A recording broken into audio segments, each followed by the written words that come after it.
Hey. And nice to meet you. Nice to meet you. Now, one of the dynamics that I love about this movie is the friendship between you and Seth.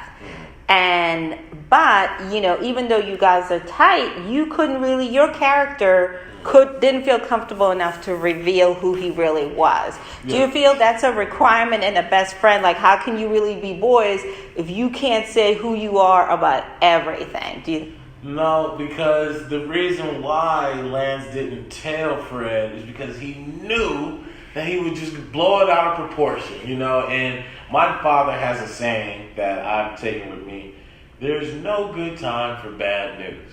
And even if you got to be straight up with your homies.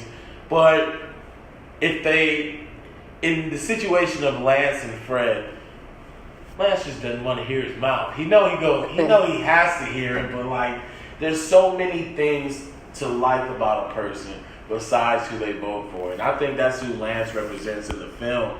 Is everybody loves Lance. His energy, his loyalty to his friend, and then once that happens, it kind of makes the audience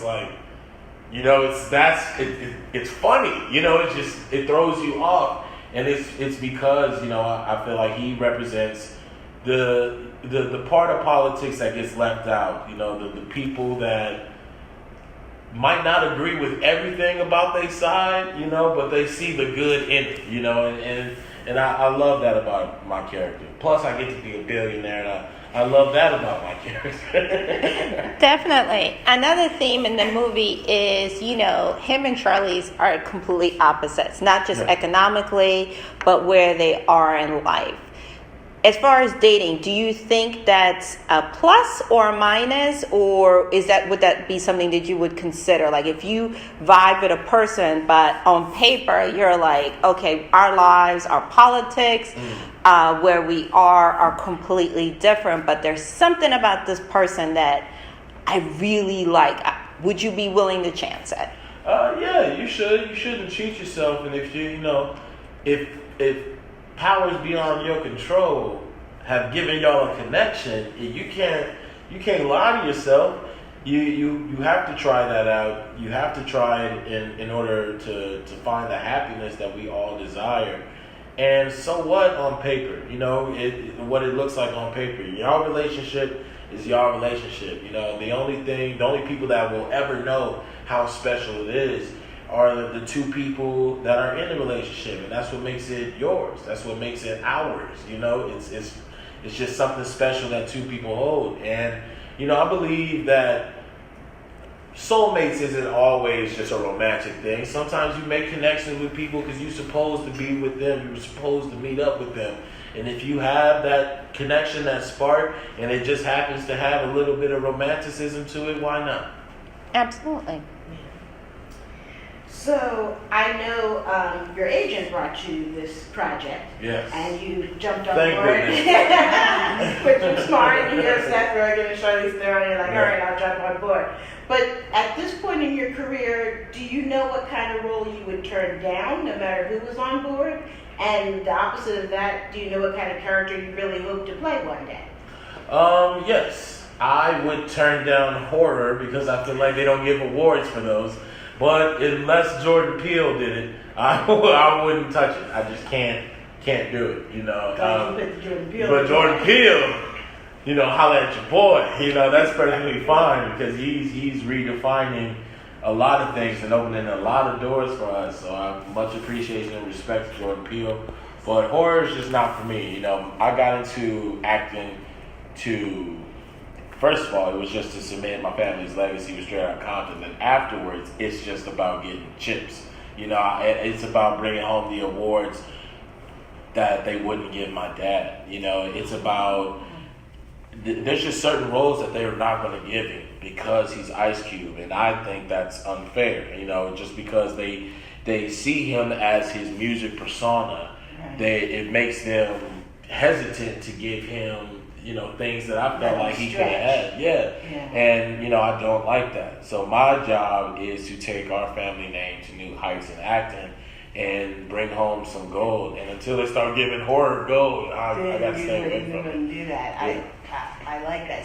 So that's kind of why you didn't go back behind the scenes and continue with the screenwriting. You kind of felt like, you know what, I'm going to stay in front and take it to the next level for the film. I know that if by acting, by being the face of the film, it boosts that popularity, it boosts that reputation faster than it would be if I did strictly writing. And you got to be a little bit more famous to get certain meetings, to get certain people to listen to you. So, I'm acting until I don't have to act no more, until I can produce and create the things I want to create and do the things that I want to do without anybody second guessing me. But do you feel like you had to change your personality because were you more of an introvert before Straight Outta Compton? No, the thing is, you gotta have things to keep you, and I love Shay more than anybody can love Shay, and it's just about staying true to myself while, searching for my happiness, and my love is within cinema, and I want to be the best I can be. Thank you. We're killing it today, Shay.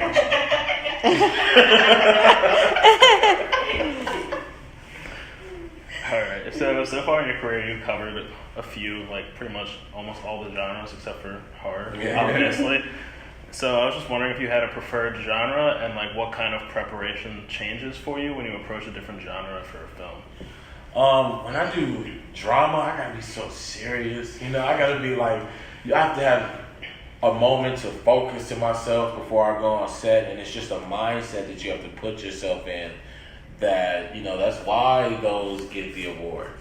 Because it tests your mental. It's exhausting to pretend to be sad all day because all you do is you're just dragging that energy from when you were your saddest in your life, and you're trying to draw that to just use for your job, and that's exhausting. That'll drive you crazy. That's why they get so much respect for when actors really go through it, to the max. Those is when the awards come in, and comedy is it's a breath of fresh air, but it's a risk. It's riskier because what's funny to some may not be funny to me, and everybody knows drama, everybody knows pain. It's a different type of game going from drama and comedy. And action pays the big bucks. So I really like action, but it's hard to run and jump and fall on purpose and then, put on fake blood, which I hate. I hate that the most. And I haven't picked a favorite yet, but right now with this comedy is, is winning a little bit. But like I said, my goal is to get chips. You've been lucky enough that you've been able to springboard off of, sometimes you are part of something great like Straight Outta Compton, and then you don't get offers that match, in terms of the content. How do you feel, because like you said, you're still at the beginning of your career as far as acting. How do you balance that, where you're like, okay, I want to do more projects, I want to continue to grow, but at the same time, I don't want to do the buffoonery and the cocoonery. How do you approach that without, offending folks or seeming like you're trying to do too much, as we would say? I think, it's a patience, it's patience. I have to remind myself that actors that I love, from the roles that I know them from, were acting way before then. Like they had to pay their dues. And, I know it's a process. I look at Straight Outta Compton like being on the top college team and you winning the national championship. Like it's just bigger than you could have ever dreamed. It's you and your boys, your friends, and then we all went to the league. We all separated, doing our own things on your own different teams. And sometimes you start off on the bench. You start off on that losing record. So it's like being patient, making sure that all my decisions are strategized into trying to boost me, into the starting lineup, into leading roles, and any supporting role that I do get, steal the show. You have to. You can't, like I said, you're not doing too much if you push the story along, but you have to steal the show. You have to steal the eyes when you're in a supporting role. And my biggest inspiration with that is Harrison Ford when he did Han Solo. Like, yeah, Luke Skywalker is the hero. Everything's about Luke, what happens to Luke. He's the Jedi, he gets the lightsaber, but people leave the theater thinking, I would rather be Han. You know, I would rather be Han though. So like, as the more people you can get saying that, that's when you can get an Indiana Jones.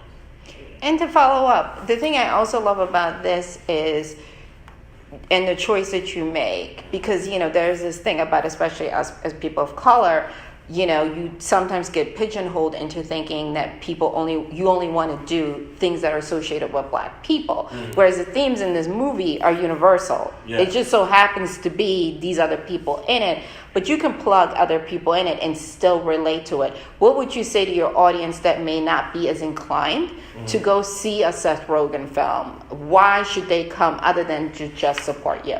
You know, it's just because our film is a film for everybody. It's so well rounded. It has such good balance to it that it's enjoyable by all facets of people. It's, you know, I would love all support. I love that the idea of just coming to support me though. I won't shy away from that. But and that goes along with the roles that I've chosen for myself. I never wanted to be the stereotypical Black role, you know. I wanted, like Den of Thieves, I get to be the criminal mastermind, you know, and with this I get to be the tech billionaire. It's just wholesome fun. It's wholesome fun. It brings up important topics that people need to pay attention to within this. We crush stereotypes all throughout the movie, and it's an important story to having confidence in yourself, believing in yourself, and I think that's something that our people should take in whenever it's available. Awesome, thank you. Lisa, can we have just one thing? I just want to hear just your quick thoughts on Ingrid Goes West, because I thought it was a brilliant movie. Yeah, and I'm the most sane person in that you movie, you know? And you saved the end. Like, it would be a really a horrible ending if it wasn't for your character, and you're so adorable. And well, you're adorable in real life, too. I appreciate that. That's just another one of my characters, man. Just a little, like, what did you think of the movie, and like, kind of what are your memories of filming it and anything? Ingrid Goes West will always have a part in my heart because after Straight Outta Compton, that was the very first movie I did. So that was me jumping out, doing the indie, telling my dad, look, trust me, this is going to work. And it's a great movie. Everyone who sees it loves it. It's going to turn into a cult classic. And Aubrey Plaza, I love you. Matt Spicer, fight on, USC Trojans. And I love the both of them to death. Yeah, that was a good project. Thank you. Thank you so much. Okay.